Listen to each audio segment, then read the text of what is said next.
No livro Manual do Passista, aqui está o gástrico e aqui está o esplênico. Também tem um erro grave. O erro grave é que o esplênico não está aqui na bacia. Ele está bem aqui, em cima do baço. Certo? Certo. Isso aqui foi o que eu mostrei ainda agora. Centro coronário é alta frequência. Olha como vai ser rápido. Centro frontal é alta frequência. Centro laríngeo é alta frequência. Uma coisa que eu quero chamar a atenção. Centro laríngeo considerado como centro da vontade. É uma coisa estranha. Muito estranha. Como é que o centro laríngeo é o centro da vontade? Por incrível que pareça, a nossa expressão de vontade é via laríngeo. Não existe nenhum setor vital ou fisiológico que ele seja independente 100%. Nenhum. Não, mas porque a vontade é do coronário, a vontade é do frontal, ok, mas a expressão dele é laríngea. E aqui tem um ponto do laríngeo que eu quero chamar a atenção. Ele lida com as atividades dessa glândula chamada timo. Só que todo mundo que estuda timo só associa o timo ao cardíaco. Então aqui nós temos o timo relacionado com o laríngeo. Daqui a pouco vocês vão ver por que isso é importante.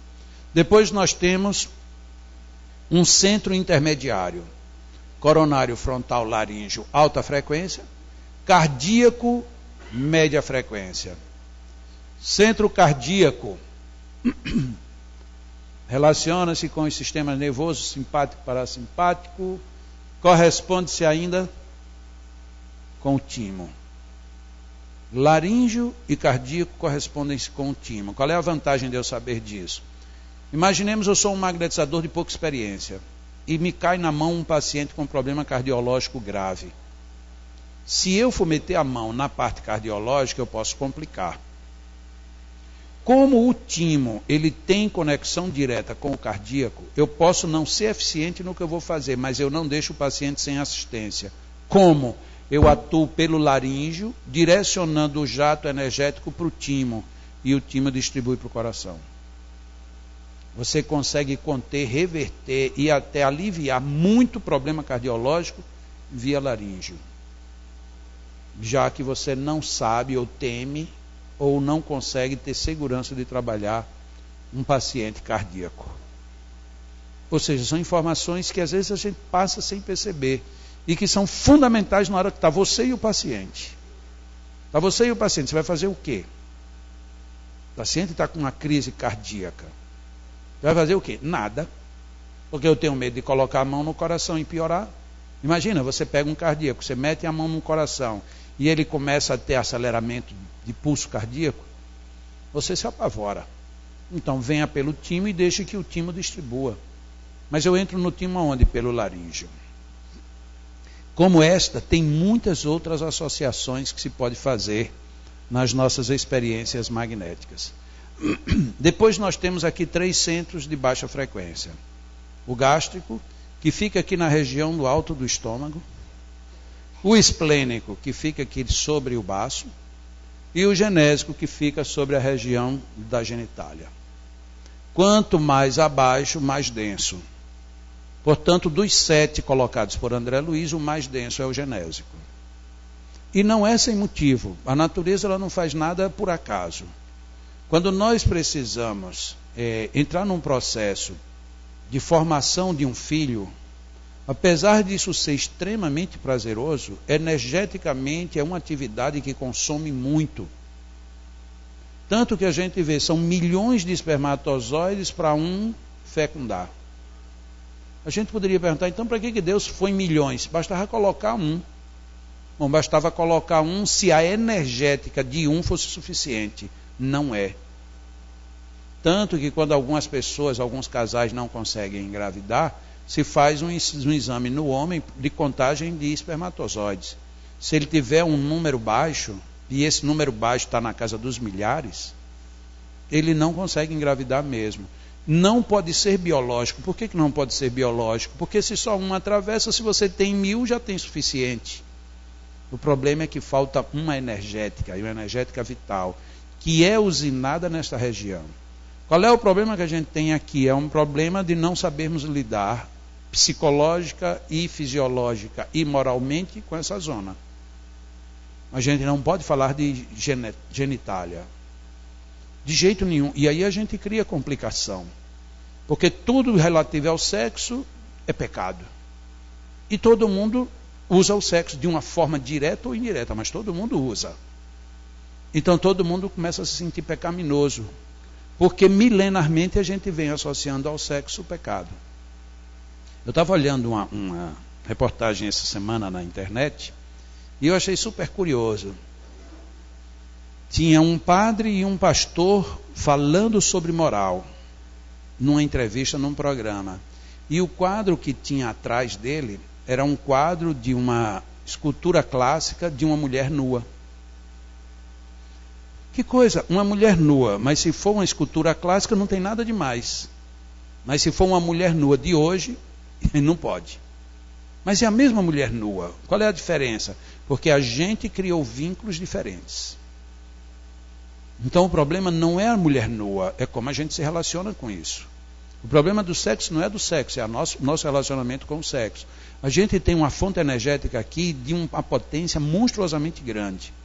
Se a gente usar a equação de Einstein, energia é igual a massa vezes a velocidade da luz ao quadrado, como a velocidade da luz ao quadrado é um número fixo, muito grande, mas é fixo, ele não muda, 300 mil km por segundo vezes 300 mil km por segundo, isso é um número, multiplicado por uma massa, dá a quantidade de energia. A massa, ela depende do quê? Ela depende da sua densidade. Entre aspas, mais ou menos como a história do queijo. Quanto mais denso, mais massa. Quanto menos denso, menos massa.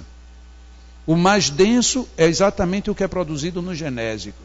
Então, se eu tirar uma quantidade de massa, entre aspas, energética do genésico, a produção de energia vai ser muitas vezes maior do que se eu tirar, por exemplo, do cardíaco. Porque aqui é um centro médio, então a qualidade dessa massa é muito sutil em relação à qualidade de massa do genésico. Só que nós ainda não sabemos sublimar o sexo. A gente acha que sublimar o sexo é não fazer sexo. A gente acha que sublimar o sexo é se castrar psicologicamente. E a gente lida com o sexo com uma dificuldade monstruosa. Tanto que os órgãos genitais, a não ser nas escolas, fora das escolas, órgão genital não tem nome de órgão genital. O importante é que aqui nessa região a gente tem uma fonte de energia muito forte. Mas a gente não usa. Não usa porque a gente não sabe. Porque o nosso organismo, a nossa natureza, a nossa fisiologia, ela interage dentro do padrão em que ela funciona. Uma pessoa que tem uma usinagem genésica, homem ou mulher, essa localidade, né, o aparelho genital, ele vai reagir como que se tivesse havendo alguma movimentação fisiológica aqui. Como é que eu posso entender isso? Quando eu como, se na hora eu for aplicar um passe, eu vou sentir que o gástrico tem um peso diferente. Porque no processo digestório tem também um processo de exudação energética, que é a componente centrípeta. Ora, mas isso aqui eu só uso quando eu tenho alguma relação ou conexão sensual. Aí você imagina um homem vai aplicar um passe e acha que está ficando em ereção. É o capeta. Só pode ser. Porque como é que você está aplicando o passe pensando em Jesus e a coisa se mexendo? Aí você diz, eu não vou mais aplicar passe. Porque não, deixa para lá. E na mulher também. Pelo mesmo motivo. Você começa a ter, para usar uma expressão nordestina, você começa a ter uma agonia. Dá uma agonia lá dentro, sei lá onde. E aí você diz, como é que eu vou aplicar um passe? Eu estou pensando em Jesus e o negócio está me incomodando. Como a gente não pensa, a gente já condena, já critica, não aceita pensar e leva isso para a última consequência. Ou seja, você tem uma usina doida para expelir energia e você perde, porque a gente não sabe. Eu sempre lembro essa história. Francisco de Assis, de tempos em tempos ele subia uma montanha, ia entrar em meditação e chegava ao êxtase. Êxtase, até para complementar o assunto que a gente vinha falando, êxtase é um sonambulismo tão profundo que você vai a um nível espiritual superior. Era o que São Francisco fazia. Ele começava a orar, se integrava com a natureza, saía do corpo e ia para regiões espirituais superiores. Quando ele voltava, os historiadores dizem, ele voltava, pegava um chicote e começava a se açoitar. E só parava quando cansava e estava com as costas todas sangrentas. Qual era a razão disso? Enquanto eu em espírito estava indo em busca de Deus, o meu corpo era tomado conta pelo demônio. E de onde ele tirou isso? Simples, quando ele voltava do êxtase, ele tinha ejaculado. Mas por que ele ejaculava? Porque a ejaculação é a expressão de um êxtase, de um prazer profundo. Quando o espírito atingiu o prazer profundo, o corpo interagiu no prazer. A zona genésica expele todo o seu prazer através de uma ejaculação. Histórias de santas da Igreja Católica narram o mesmo fenômeno. Mulheres que se entregavam ao máximo nos processos estáticos, elas também, quando voltavam, descobriam escorrimentos estranhos que elas tinham tido. E aí entravam na autopunição, porque era pecado. Pecado por quê? Porque disseram que isso é um pecado. A gente não aprendeu a lidar com o sexo, então perdemos essa fonte de energia. Isso é muito grave. Porque se você não educa, a pessoa ou ela se castra ou ela é devassa, porque ela não tem a linha do meio. Normalmente nós estudamos esses 7 centros de força. Mas eles são insuficientes. Aí nós temos aquele que eu falei ainda há pouco, o humeral, que fica aqui no alto da coluna, e que ele tem uma relação muito forte com o laríngeo, mas não é o mesmo nível. Porque o laríngeo é de alta frequência. E o humeral é de frequência mediana. Isso é uma outra vantagem. Imagine que eu agora vou aplicar um passe numa pessoa que está sentada e encostada na parede. Ou então, como eu vi aqui uma cabine que o José me mostrou, são uma cadeira encostada na outra e um paciente fica de costa para o outro. Não é assim? Então fica essa cadeira voltada para cá e essa cadeira voltada para cá. Se tem uma pessoa aqui e outra aqui, como é que eu posso chegar nas costas dessa pessoa? Não tenho como, porque está uma encolada na outra. Mas vamos imaginar que eu sou um magnetizador e senti que a pessoa tem um problema de coluna, que está doendo muito as minhas costas, e que o meu problema pode ser acessado de saída pelo humeral. Viu, Miriam? Às vezes acontece essas coisas. Encontrei ela ali, ó, tá vendo, Lúcia? Ela está bem ali, olhando para mim, atenta. Aí imagina, de repente eu descubro que eu tenho a habilidade chamada tato magnético. O que é tato magnético? Dupla vista. Eu tenho um tato magnético. Eu passo a mão aqui e sinto que tem alguma coisa estranha. No primeiro momento eu imagino que é no laríngeo, afinal de contas eu estou aqui na frente do laríngeo. Mas aí eu tento acessar o laríngeo e eu sinto que eu mexo no laríngeo e não acontece nada. Será que não é no humeral? Mas aí eu não tenho como chegar no humeral. Eu estou num hospital, o paciente está imobilizado numa maca e não dá para eu enfiar a mão aqui debaixo daquelas camas de hospital para ver como é que está o humeral. Olha que vantagem. O humeral eu sei que ele é de média frequência. O laríngeo é de alta frequência. Eles estão praticamente um de frente para o outro. Se eu me conhecer como magnetizador, eu tento aqui o laríngeo. E começo a sentir a frequência do laríngeo, a frequência sutil. Se eu continuar procurando, de repente eu encontro uma outra frequência, bem diferente. No mesmo ponto. Essa outra frequência é o humeral. E como é que a gente faz? Se você faz isso numa pessoa, e você começa a mexer aqui no laríngeo, e você perceber que é como se a sua mão estivesse atrás, se você perguntar ao paciente, o que foi que você sentiu? Nossa, eu vi que você estava com a mão aqui, mas a sensação que eu tinha era que ela estava lá nas minhas costas. Sinal de que você chegou no humeral. Isto é de uma riqueza na hora prática impressionante. Só que isso não é mágica. Não é você chegar aqui, aqui está o laríngeo e aqui está o humeral. Você tem que desenvolver um pouco a sensibilidade tátil ou psicotátil para poder você perceber. Mas é primoroso. Quando a gente está iniciando esses treinamentos para sentir, é comum, enquanto você está procurando o humeral, a pessoa sentir como se estivesse furando, como se estivesse pigarreando, como se estivesse ardendo a garganta. É porque esse trânsito, até que você tenha domínio, ele é literalmente como se você estivesse o tempo todo entrando numa zona que não é a zona própria, que seria o laríngeo. Mas depois que você tem a habilidade, você chega lá numa boa. Mas tranquilamente, você vai, está aqui, diz, bom, agora eu vou lá no laríngeo, lá no humeral, quer ver? Pronto, estou lá no humeral. Então você está com a mão aqui na frente, mas tudo que você está fazendo é ali atrás. E se você, por exemplo, consegue fazer uma deposição de fluidos para entrar na coluna via medula espinhal, você emite por aqui, mas entrando por trás. E a pessoa diz, olha, é como se você tivesse vindo aqui, e eu senti quando começou a escorrer alguma coisa e desceu pela medula. Como que para tirar todas as dúvidas da possibilidade de você atender o humeral.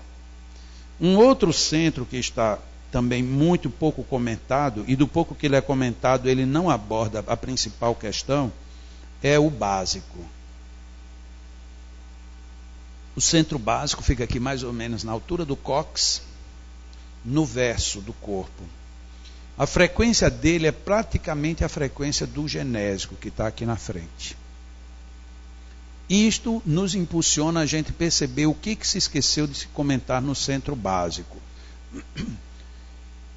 E aqui vai, para os magnetizadores e passistas, por favor, prestem atenção no que eu vou dizer, que isso é valiosíssimo.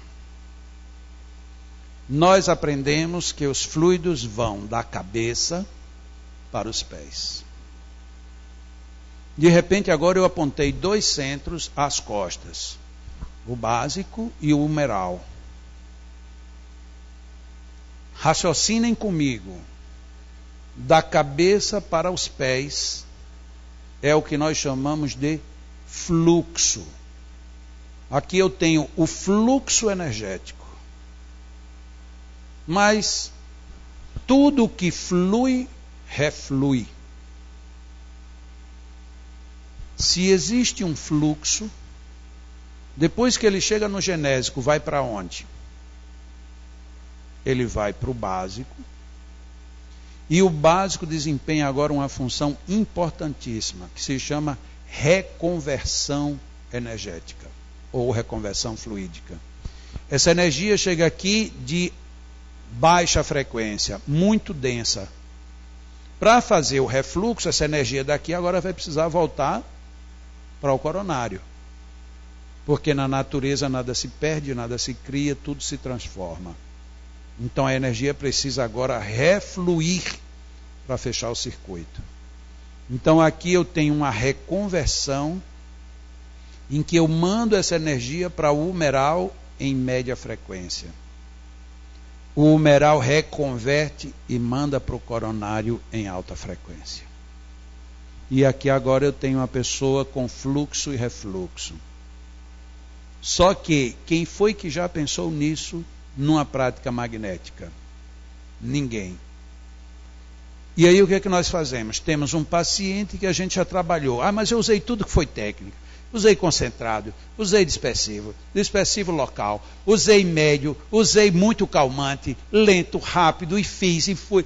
E o paciente tem uma pequena melhora e não sai disso. Mas já faz 6 meses e o paciente não melhora.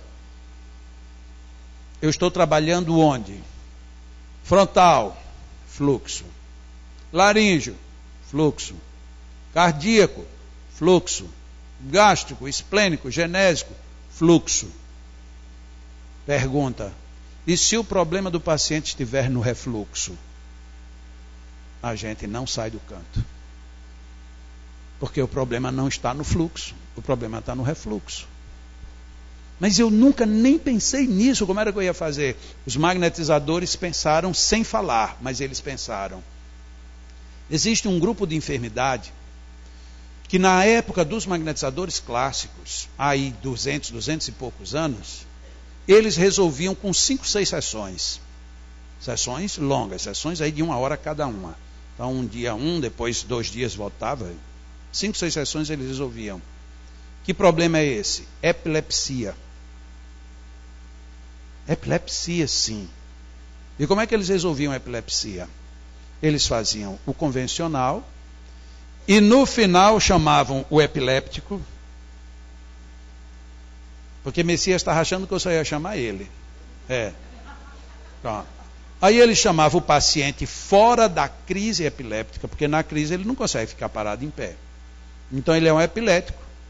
Passou a crise epiléptica, depois de fazer tudo, eles sugeriam que deveria fazer muitos perpendiculares. Como é que são os perpendiculares?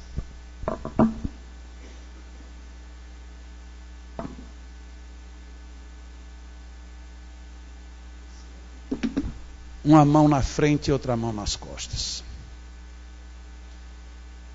Peraí, nas costas? Mas e por que fez diferença? Porque na hora que eu estou com a mão nas costas, eu estou trabalhando o refluxo. Mas aí na nossa cabeça pragmática demais, vem assim, mas o refluxo não é de baixo para cima? Mas ele fez de cima para baixo. Mas por que ele fez de cima para baixo?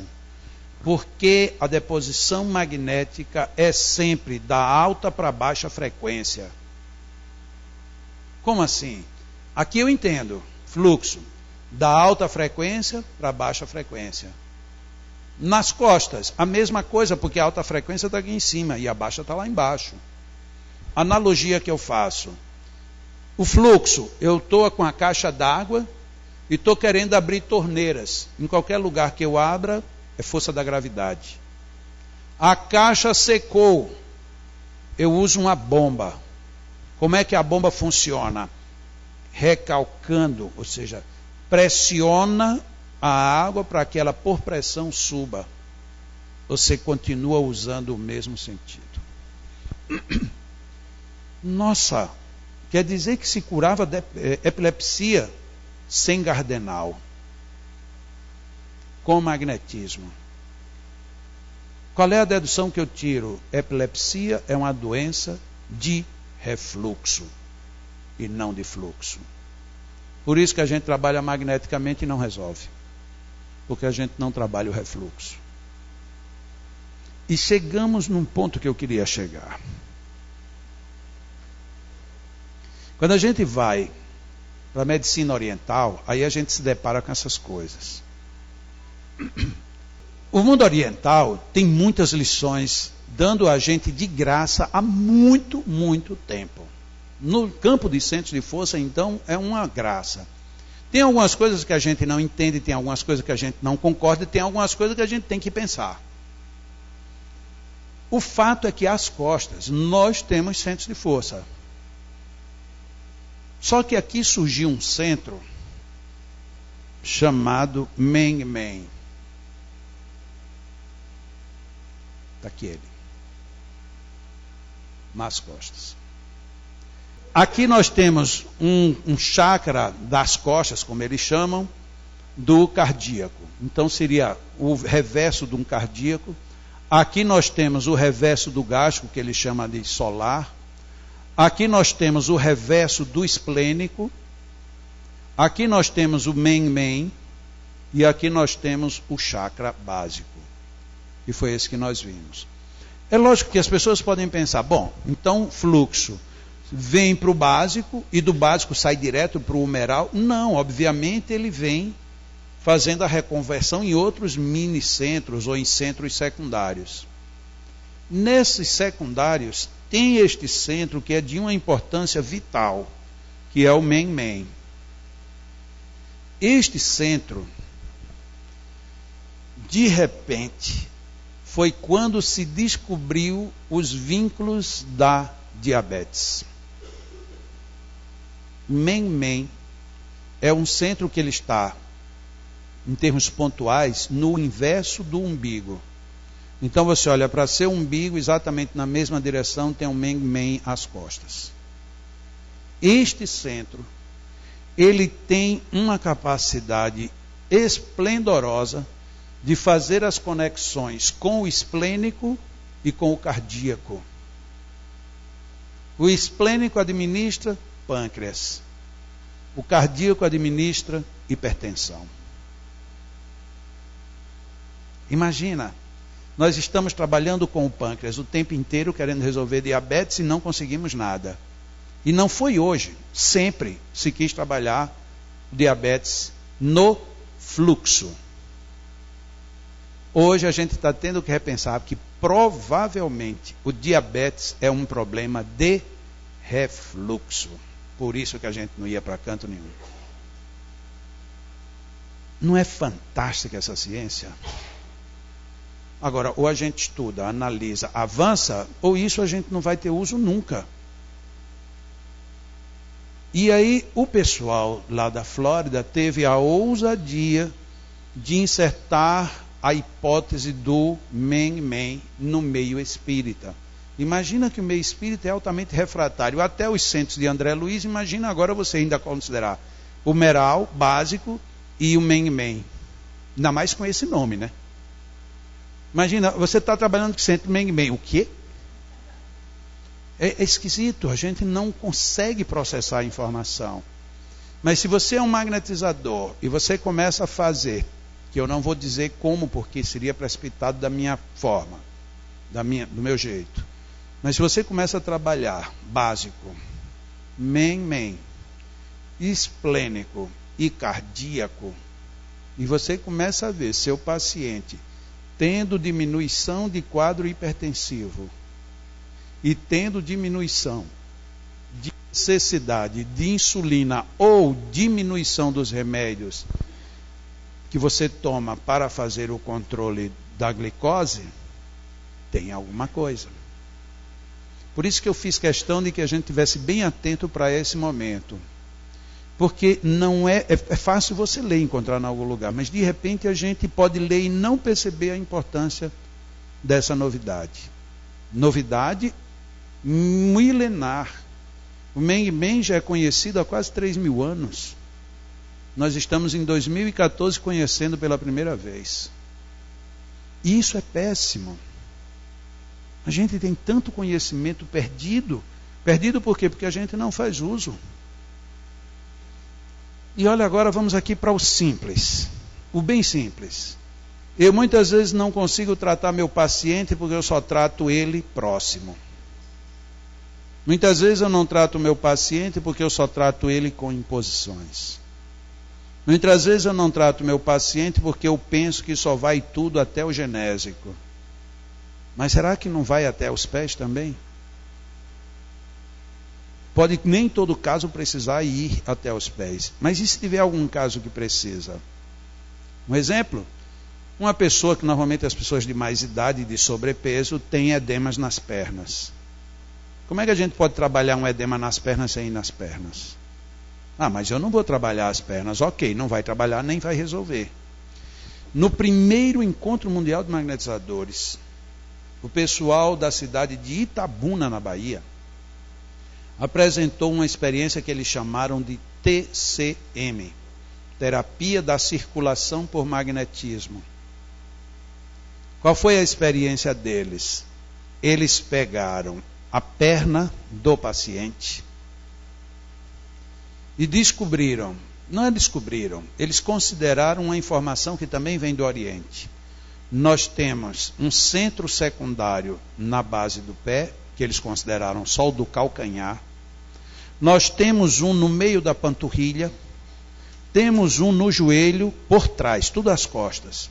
Temos um no meio da coxa e temos um, quando eu estou falando um aqui, eu estou falando de um par, e um nas nádegas.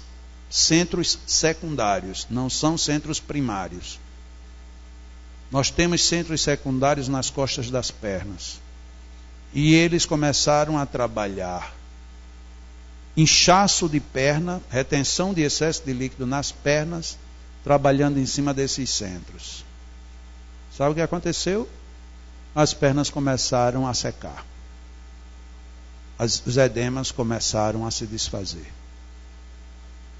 Ah, mas a gente não pode trabalhar nas pernas. Ok, então deixa as pessoas do jeito que estão. O problema não é de falta de merecimento, o problema é de você que não quer trabalhar. Mas isso é para fazer numa cabine comum, na hora que terminou a reunião, vai aplicar passe em todo mundo? Não.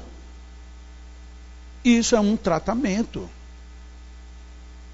Entre aspas, isso é uma especialização. Agora vejam, estamos no 7º evento. No primeiro se falou isso. Significa dizer que faz 7 anos que a gente já poderia estar tratando muita gente com problema de edemas nas pernas. E a gente tem feito o quê? Nada. Ninguém nem sabe que isso existe.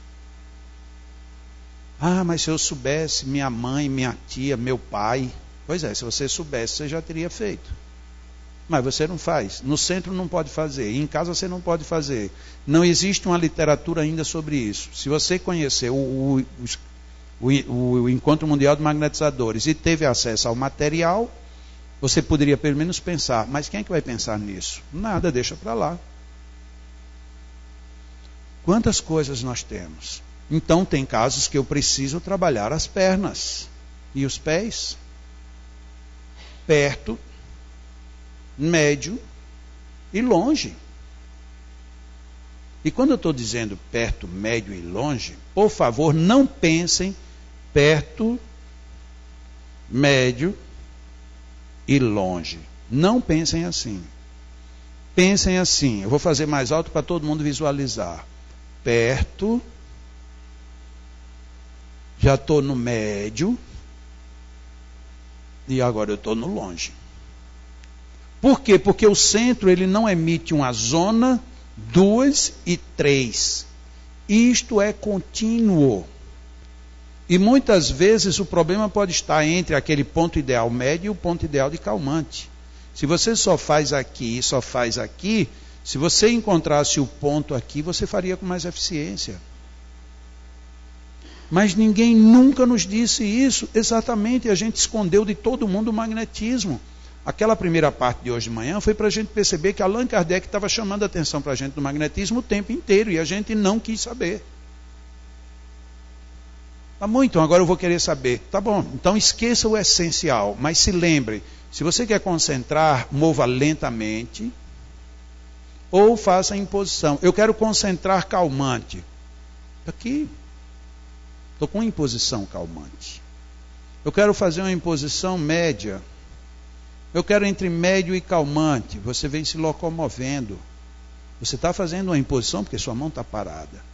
Mas depois de uma imposição, convém eu dispersar. Por quê? Porque toda imposição concentra.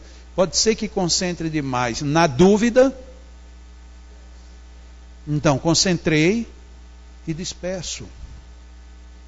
Aí a gente pega livro espírita dizendo, nunca disperse, porque você não vai tirar o que você colocou. A pessoa não entendeu até hoje o que é dispersivo, porque para ele dizer isso, ele está sem entender o que é um dispersivo. Eu tenho que dispersar para poder fazer fluir melhor. E olha, imaginem que isso aqui é um centro de força, esse copo. Nesse centro de força, lógico que o centro de força ele seria muito mais aberto e aqui embaixo muito mais fechado. Até por uma lei natural, eu vou colocar o que eu quiser aqui e considerando isso como um funil, ele só vai passar o que essa vazão permitir. Na prática, a gente tem a seguinte realidade. Se eu colocar uma quantidade aqui por imposição, o tanto que passa aqui, ou seja, que entra no ponto em que é objetivo, ele chega em torno de 20%. Então, se eu coloquei 80, passam 20, ficam 60. Mas quando eu sinto o paciente, eu não sinto 20 mais 60, desculpa, 20 mais 80. Eu sinto 20 apenas. Então, se eu precisava de muito e só passou 20, continua faltando muito. E aí eu mando mais 100. Vamos supor que a conta fosse essa. Não é, porque isso não é aritmético. Mas só para a gente compor o raciocínio. Coloquei mais 100, passou mais 20. Aqui chegou 40. Aqui já tem acumulado 160. Mas na minha identificação do problema só chegou 40. Se essa pessoa precisava de 1.000, por exemplo, esse número aqui é um número só para a gente ter um raciocínio. Quando eu colocar 1.000, só terá chegado aqui 200. Eu tenho 800 aqui. Mas eu não identifico esses 800, eu só identifico esses 200. O que vai acontecer? Eu vou continuar colocando mais fluido. Qual é a realidade do paciente? Ele recebeu o que precisava, mas está congestionado. Eu poderia pensar magneticamente. O que eu faço? Coloco 100, naturalmente passa 20. Depois dos 100 eu disperso. No que eu disperso, passa mais 60. Chegou 80, só ficou 20. Já está bem mais perto da realidade. Quando eu colocar mais 100, vai passar mais 20, e eu vou mandar mais 60. Então agora eu já tenho 160 aqui, e só 40 aqui fora. Eu agora estou percebendo que esse paciente já recebeu uma boa dosagem. Eu já vou doando com menos intensidade. Já vou doando com menos perda. E o paciente absorvendo com mais riqueza. Mas aí a gente aprende, só concentre e nunca disperse. Você congestiona e o paciente não recebe tudo o que precisa. E você doou mais do que era necessário. Veja que é prejuízo para tudo quanto é lado. Você pode lá na frente chegar numa fadiga como lembra o Messias. Você vai doar tanto e tão desnecessário que você entra numa fadiga. Enquanto que se você doa um pouco e dispersa, doa um pouco e dispersa, doa e dispersa, depois de um certo tempo o paciente está bem, você está bem, e se por acaso sobrar resquícios não utilizáveis, quando você faz mais dispersivos no final, o que acontece? Esse excesso retorna para a fonte de onde veio, retorna para você. Mas aí a gente tirou o dispersivo. Na hora que tirou o dispersivo, isso tudo se transformou em prejuízo para todo mundo. Desnecessário. Então, esse tipo de reflexão é fundamental para a gente melhorar a nossa técnica. E agora, para a gente fechar hoje aqui com mais uma dica que vocês estão vendo que basta a gente entender que dá para melhorar muito, muito, muito, muito. Mesmo o nosso passe comum. A gente pode dar uma modificada prestando atenção num único detalhe. Você que está em pé, vem cá. Já que está em pé mesmo, já não vai fazer sacrifício. Então aqui está a Elaine. Eu falei dos centros, mostrei ali muito rápido. O coronário está aqui, voltado aqui para cima. Em todos nós. Só vai estar apontando para baixo se você tiver de ponta cabeça. Ele está sempre aberto para cá. Depois, dentre os centros que André Luiz coloca, nós temos 5 que são frontais. O frontal, abre aqui para frente, o laríngeo, o cardíaco, o gástrico e o genésico. Todos eles abrem aqui para frente. São os chamados centros de posicionamento frontal. Esse daqui é vertical. E o esplênico? O esplênico está bem aqui em cima do baço e ele abre formando um ângulo de mais ou menos 45 graus. Ele nem vem para cá e nem vem para cá. Ele vem aqui, inclinado. Tenham isso em mente. Eu acredito, um dia eu fiquei me pensando, por que Deus colocou este centro assim? Se os outros são para cá, então por que esse é para cá? Esse eu até poderia entender, é o mais sutil, então ele está captando tudo que é mais sutil que está para cá, então faz sentido. Mas e os outros? Por que o esplênico é de banda?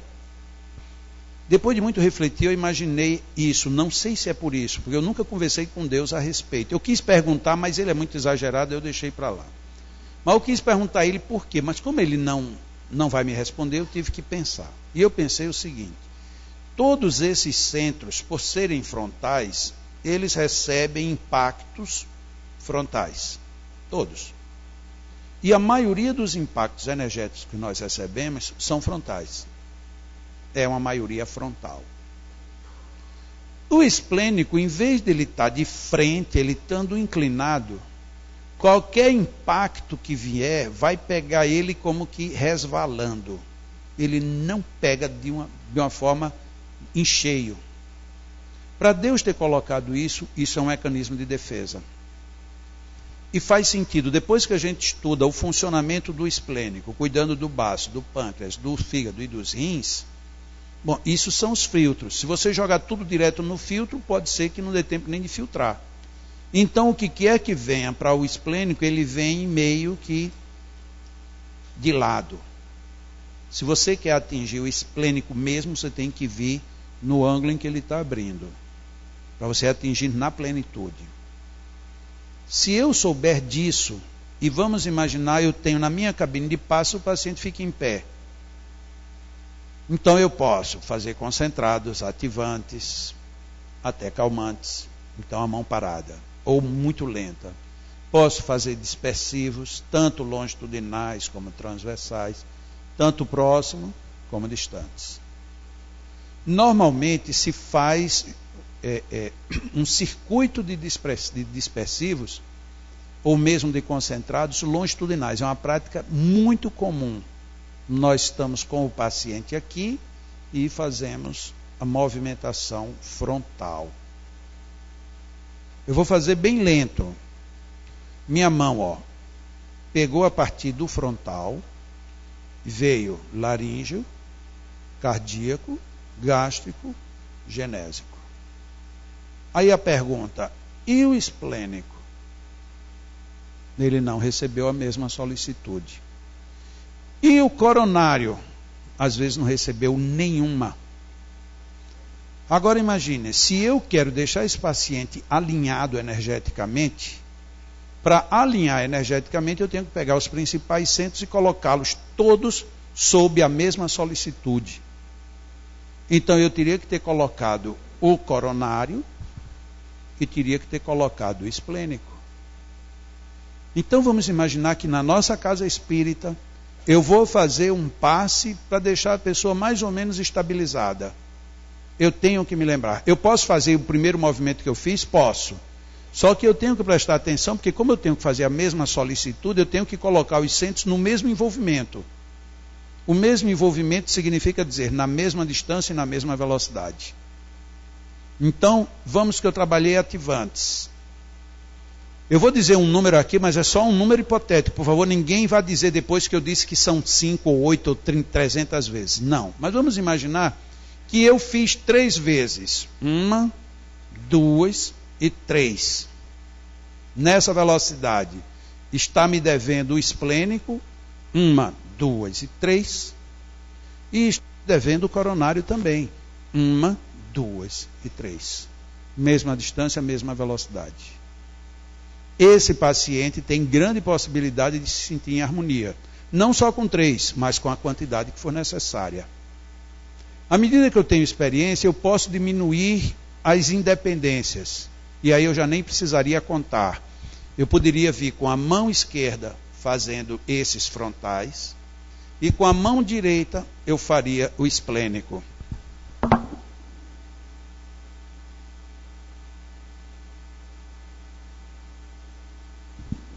Já fiz os 2 de uma vez. Só fica faltando o coronário. Eu tenho mais experiência ainda.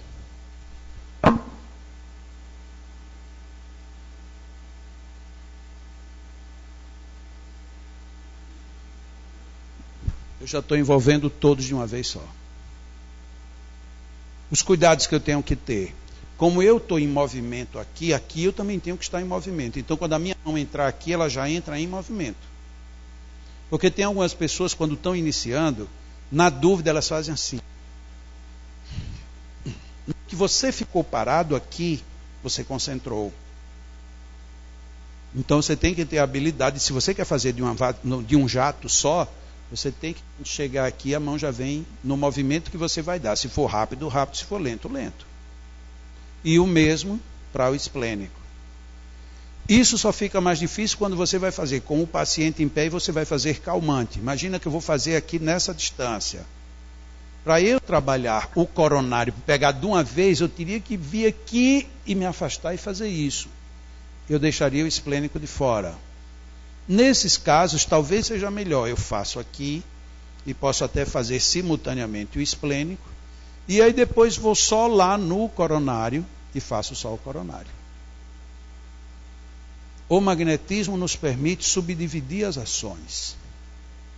Se aqui alguém entender isso profundamente, mas não quer fazer tratamento, não quer curar depressão, não quer curar câncer, não quer nada, mas quer melhorar os passos que você está fazendo, repense sobre a inclusão dos dispersivos. E se você vai fazer dispersivo e no final vai deixar o paciente alinhado, cuide de envolver pelo menos esses 7 centros principais. Mas Jacó, você falou de refluxo. Tá bom, quer avançar mais um pouco? Então depois de fazer isso, venha para trás do paciente e faça a mesma coisa. Você vai ter mais segurança ainda. Então eu quero fazer frente e verso de uma vez só. Então você pode usar o perpendicular.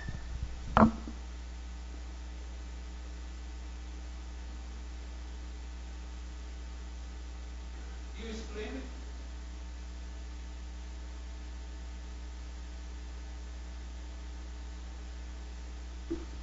Muito obrigado.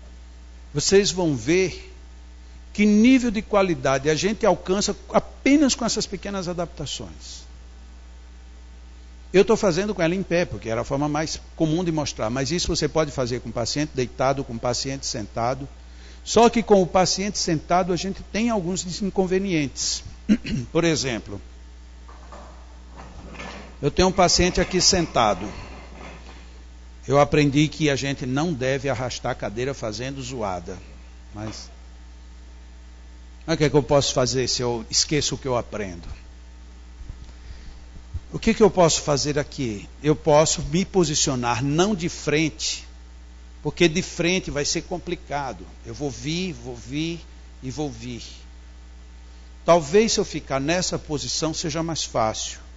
O meu paciente está sentado aqui, então eu venho aqui, eu já envolvo o coronário, desço e vou na direção até dos joelhos.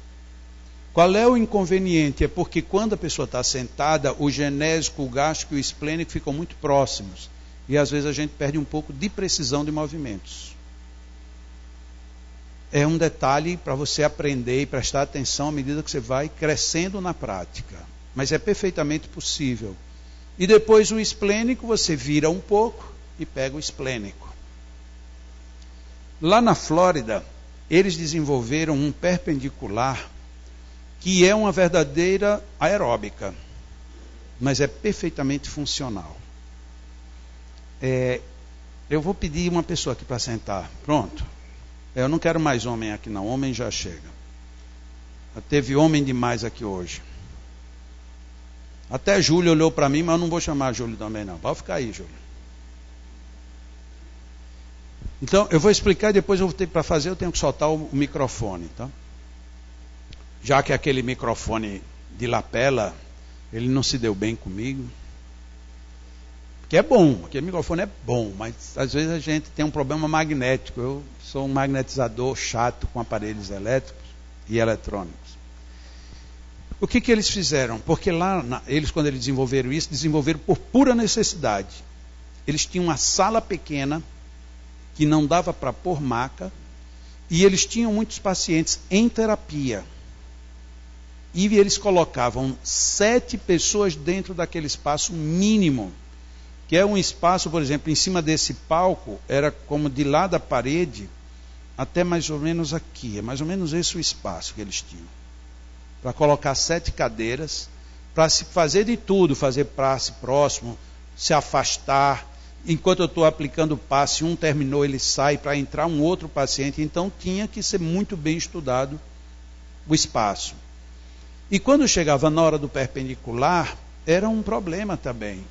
Porque se você está aqui, e aí depois vem para cá, e depois vem para as costas, você está atrapalhando de alguma forma o outro colega que poderia estar fazendo um transversal, por exemplo. Então você tinha que dar conta do seu paciente no espaço menor possível. Eles sabem, a gente tem que pegar o coronário e ir até o genésico. Tenho que pegar o esplênico. E como é perpendicular, eu tenho que pegar as costas. Se você faz separadamente, você não é um perpendicular. Você pode fazer, não teria problema, mas não é um perpendicular. Então o que é que eles fizeram? Eles detectaram que para você fazer um perpendicular, a melhor forma é você ficar nessa posição que eu estou, nesse ângulo. Nem de frente, nem de lado, inclinado. Com um detalhe, abrindo as pernas, porque você vai repousar seu peso sobre uma perna e sobre a outra perna.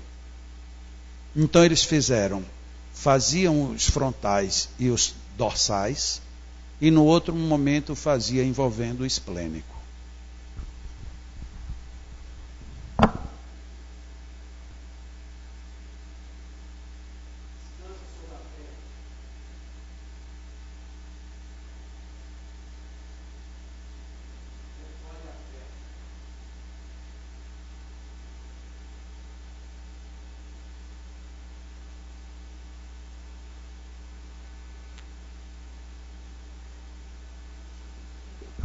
A gente olhando é uma verdadeira aeróbica, né, que você está para lá e para cá, extremamente funcional.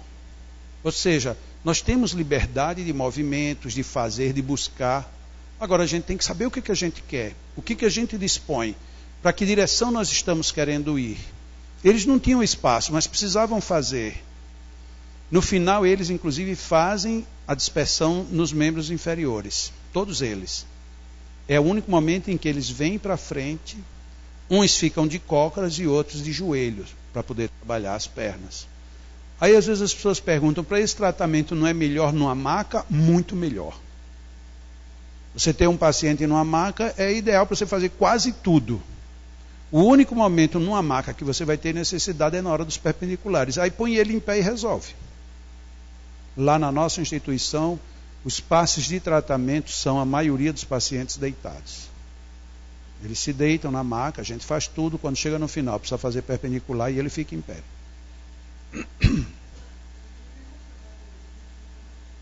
No caso, quando a gente trabalha perpendicular, tanta gente está ajustando, obrigado. Tanta gente está ajustando, como também está trabalhando o refluxo. Se você vai fazer um trabalho só de refluxo, no nosso caso, por exemplo, uma pessoa em que a gente vai fazer um TCM, membros inferiores, como os centros estão todos no dorso, a gente já pede que o paciente deite de bruços e trabalha. E depois, quando você precisa o resto, ou põe em pé ou desvira o paciente. Eu poderia até amanhã mostrar rapidamente um pequeno filme que a gente tem lá da nossa instituição, principalmente mostrando as cabines, que as nossas cabines ficam praticamente dentro do grande salão. São divididas com cortinas. Cada cabine tem uma maca. E elas nunca ficam fechadas. Elas sempre ficam abertas o suficiente para qualquer pessoa que quiser olhar, olhe. E para evitar que qualquer pessoa deduza que está fazendo qualquer coisa indevida lá dentro. Então, nossas cabines, elas não são indevassáveis. Elas não são... A gente não pede nada de absoluto. Muito que a gente escuta e faz sentido. Se tiver um silêncio, é melhor. Se tiver uma música bem suave, também é melhor. Se tiver com a luz baixa, é melhor. Tudo isso é melhor. Mas nada disso pode ser impedimento. Por quê? Na nossa instituição, é de dia, então é tudo claro. Nós temos o trânsito constante de pessoas, então não tem silêncio. E terceiro, os passistas não podem alegar que está havendo ruído. Ele tem que se educar para superar qualquer intempérie. Se o passista disser, porque tinha criança correndo, porque tinha velho falando, porque dizer que isso lhe perturbou, então treine mais. Porque você tem que estar acima disso. Se a gente tem tudo melhor, melhor. Não tem nada contra que esteja melhor. Mas a nossa realidade lá no Leão é uma realidade diferente do comum. A gente não tem uma cabine escura. A nossa cabine é super clara, é luz do dia. A gente trabalha de dia, o nosso passe magnético é de dia. Tem uma cidade que muita gente aqui já deve ter ouvido falar, chamada Campina Grande, que fica na Paraíba. Fica a 280 quilômetros de limite a limite. Portanto, se você sai de dentro de Campinas para chegar no Leão, você gasta 300 quilômetros. Nós temos pacientes que vêm toda semana de Campina Grande para receber um passe. A pergunta é, por que essa pessoa vem? 2 motivos. Porque lá não tem quem faça, o que eu acho que é um absurdo. E segundo, porque lá dá resultado. Porque se não desse resultado, ninguém é doido para ficar andando 300 quilômetros toda quarta-feira de manhã cedo. Tem que acordar de madrugada para as 8 horas da manhã estar lá. Como são 300 quilômetros, mesmo que você ande muito, você tem que pelo menos 3 horas antes ter saído.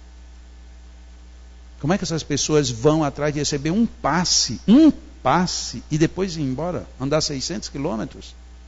É porque funciona com barulho, funciona com luz, funciona com todas as condições que a gente acha que são adversas. Se puder ter tudo a favor, melhor. E se não puder ter tudo a favor, você tem que fazer do mesmo jeito. Nós temos, a maioria dos nossos passistas é de pessoas que frequentam outras casas. A maioria. E a maioria aplica passe em outras casas. E todos eles dizem, eu prefiro a claridade e o barulho daqui do que o silêncio e o escuro do centro. Eu produzo melhor aqui do que lá. Então não é uma questão de estar claro ou escuro. É uma questão de você se preparar para trabalhar. Se você vai trabalhar e está preparado, não importa. Jesus mesmo já disse, quando o trabalhador está pronto, o serviço aparece. Não é nem Jesus. Hein? A gente sabe a regra espírita.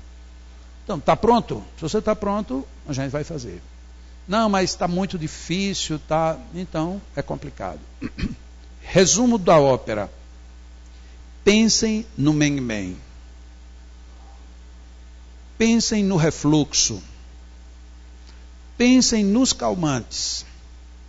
E pensem que existem acúmulos nos membros inferiores. Isso abre um universo tão grande, mas tão grande, que se vocês se garantirem para vocês que vão pensar só nisso e vão ver o que pode aplicar lá na frente, vocês vão perceber que vocês de repente se tornaram milagreiros sem se dar conta. E mais, lógico, para mim isso é regra básica. Lembrem-se dos dispersivos. Sem dispersivo, há sempre a possibilidade da gente congestionar. Não estou recriminando ninguém, mas eu vou dizer outra vez, não é este o meu propósito, de recriminar nem de condenar ninguém. Eu respeito absolutamente todo mundo, toda a casa, toda a direção. Mas a minha proposta vindo é dizer, podemos fazer melhor. Na minha casa, na casa que eu dirijo, na casa que eu trabalho, a gente está sempre descobrindo coisas melhores. Sempre. E quando aparece algo melhor, a gente muda. Juscelino Kubitschek, ex-presidente do Brasil, tinha uma frase muito interessante. Eu não tenho nenhum compromisso com o erro. Se eu estou errado, eu mudo e corrijo. Então não tem nenhum problema que eu fiz até hoje que não era tão produtivo. Ok, a partir de hoje eu vou repensar para fazer mais produtivo. Não, eu fazia isso, mas agora que eu estou descobrindo que poderia ser melhor. Ah, descobriu? Então mude. Não, eu estou descobrindo, mas vai dar trabalho. Ah, vai dar trabalho. Então você já sabe que vai dar trabalho, já. Então, tem um ditado no Nordeste que diz, quem não pode com o pote, não pega na rodilha. Anualmente a gente faz um período de reciclagem. Quando a gente faz reciclagem, nenhum trabalhador falta e nenhum é obrigado a ir. Eles vão. E por que vão? Porque sabem que tem coisas para ser ajustada. Para concluir. A última reciclagem que nós fizemos, lá na nossa instituição, foi somente cuidando da depressão. E nós usamos a seguinte técnica. 2 macas e 2 cadeiras. 4 magnetizadores aplicavam em 4 trabalhadores. Então eram só os trabalhadores e os magnetizadores. Para tratar como se todo mundo tivesse em depressão. E nós tínhamos 2 câmeras filmando. Então chamava os magnetizadores. Pode começar. Vamos fazer essa parte da técnica. E as câmeras filmando. Assim que terminava, senta todo mundo aqui. Coloca a filmagem de Messias. Messias, veja o que foi que você fez. Então Messias olha. Tá bom. Messias, o que foi que você fez que você acha que não foi bem? Olha, não tem ninguém criticando, é ele. Então você tem a liberdade de dizer, não, eu acho que foi tudo certo.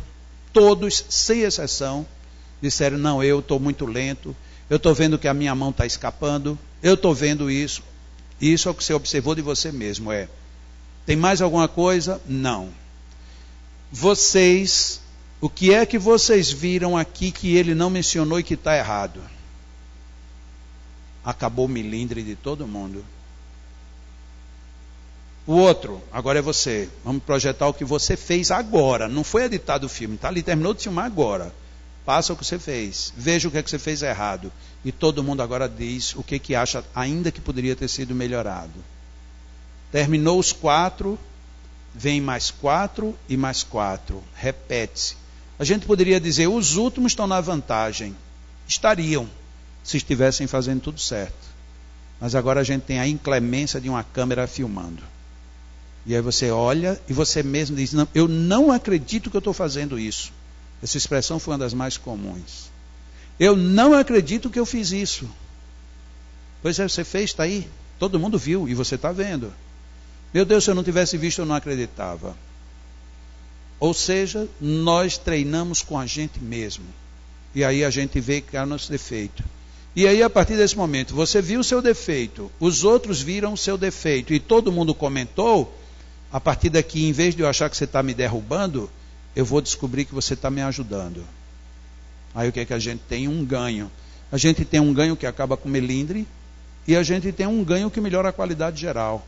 E como é que a gente avalia isso? Nós temos feedback o tempo inteiro. Todo paciente de tratamento nosso, ele faz 2 entrevistas. Uma quando entra, para dizer como passou a semana. E uma quando sai, para dizer como é que está. E aí o passista, ou o magnetizador, ele recebe uma outra ficha, onde só tem o nome e as observações fundamentais do paciente, sem dizer nada do que ele está reclamando. E o magnetizador anota, eu fiz isso, eu senti isso. Anota tudo o que ele quiser. E durante a semana essas 2 fichas são confrontadas. Todas as semanas, todas as fichas, uma por uma. E aí a gente sabe. E o passista, ele é ensinado que você tem que ser honesto no que você escreve.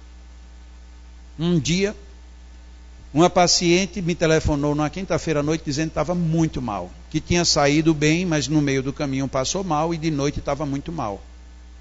Eu conversei com numa outra cidade. Eu conversei com um magnetizador conhecido. Perguntei se ele poderia ir lá dar uma assistência. E avisei para ela, olha, se você não melhorar, me diga que aí eu vou ter que providenciar outra coisa. Mas ela não me telefonou, porque na sexta-feira eu ia de viagem para um seminário. Na segunda-feira, quando eu cheguei, liguei para ela. Ela disse, não, graças a Deus eu fiquei bem. Seu amigo foi super eficiente, eu estou ótima. Já na quinta-feira eu dormi bem, na sexta eu estava bem, ok. Eu digo, mas o que foi que você fez que você piorou? Eu disse, mas eu não fiz nada. Você não comeu? Não comi nada errado. Você não se irritou? Não. Está tudo perfeito comigo, eu não sei porque é que eu fiquei mal. Na terça-feira era dia de análise das fichas. Eu peguei as fichas, a dela e a dos magnetizadores. E o último magnetizador tinha anotado a seguinte coisa. Eu fiz um TDM1, era uma terapia para depressão. Fiz um TDM1, mas num dado momento eu senti a intuição de fazer um concentrado e eu fiz. O preço da intuição dele foi ela ter passado mal. Porque numa pessoa que está em início de tratamento de depressão, não pode haver concentrado. Não pode. Resultado, ali você tem a comprovação de que a técnica tem uma razão de ser. E às vezes a gente quer inserir coisas que estão fora do padrão. Não é fora de um modelo, é fora do padrão, da lógica, do raciocínio. Ou a gente tem suficiente coragem para enfrentar isso e buscar as soluções, ou a gente se perde.